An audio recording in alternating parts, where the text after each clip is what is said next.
Hello everyone, thanks so much for logging on to CBSDenver.com alongside Romy Bean. I am Michael Spencer. We are here at Broncos headquarters where today, Thursday, the Broncos officially introduced Vic Fangio as their 17th head coach in franchise history. You had a chance to talk to the new man in charge. What were your impressions? Well, I'll say he won the press conference. He won the day. That's the first step. But, of course, what really matters is winning on the field. But what really stood out is, to me, he's a no-nonsense guy. What you see is what you get. People tried to, bait him a little bit with questions, and he just wasn't having any of it. He seems like he is down to business, a guy that really I can tell why players like him, because he tells you how it is, but doesn't make anything extra fluffy or anything like that. And I think this team will appreciate that. Fangio's a guy who has been coaching in the NFL for 32 seasons. This is his first time as a head coach. And I thought it was interesting. He was asked about that. They said, what's the deal? You didn't even get a whole lot of interviews to become a head coach. And he said, a lot of times I just didn't feel like I was going to be the right fit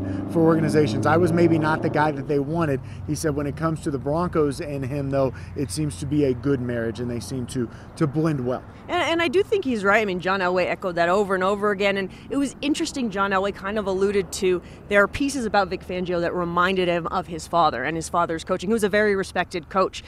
So you could see that was definitely part of it, what really swayed John, because this was a big thing that they were trying to be open with all five, right? They were planning on leaving. The jet left there late, but he was clearly taken by what Vic had said and reminded him of some of the great coaches he's seen in the past. And I think that the players can appreciate that this guy is about fundamentals, because really that's what this team needs to work on, is fundamentals. Yeah, one of the slogans that he had was death by inches. And he said, look, if a guy shows up 30 seconds late to a team meeting, it may not seem like a big deal. But if that continues, then it turns into 45 seconds late. Or then maybe it's a couple guys showing up late. Maybe they're showing up 2 minutes late, and then all of a sudden you have lost a culture. And I think some of the guys who were in the meeting room with us, heard from Zach Kerr, Domata Peko, they really respected that kind of philosophy, and they feel like that's what they're going to get in their next head coach. And you could see it as he was meeting some of the players, even Derek Wolfe, very respectful. You could see right away they were excited about this guy. I mean, you can tell when you look at players if they're excited or not, and they were lining up, especially I think the defensive guys were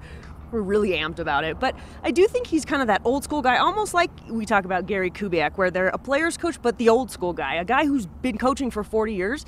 So, like a Wade Phillips, he knows how to relate to players, even if he's not a young, hot offensive mind. You brought up Gary Kubiak. Still no official word on what Kubiak's role will be with this organization moving forward. He and Vic Fangio did meet on Thursday morning prior to Vic Fangio's meeting with the media. We know he's going to have some sort of role. It just isn't defined yet. And I think until all of the assistant coaches are laid out and ironed out, Fangio was a little reluctant to say what Gary's role exactly would be. But, I did ask him, what are you looking for in your coaching staff? And the big thing he said was teachers. And Gary Kubiak, we know, is a teacher, so he would fit right into that role, but they definitely weren't letting on. John Elway said, I think Gary would like to be on the offensive side, but we haven't discussed any of that, and we'll iron it out kind of going forward. But it doesn't sound like it's out of the picture, but they certainly wouldn't lead on to anything. We will, of course, have more coverage for you coming up throughout the day right here on CBSDenver.com, and then, of course, tonight on the CBS 4 News at 5, 6, and 10.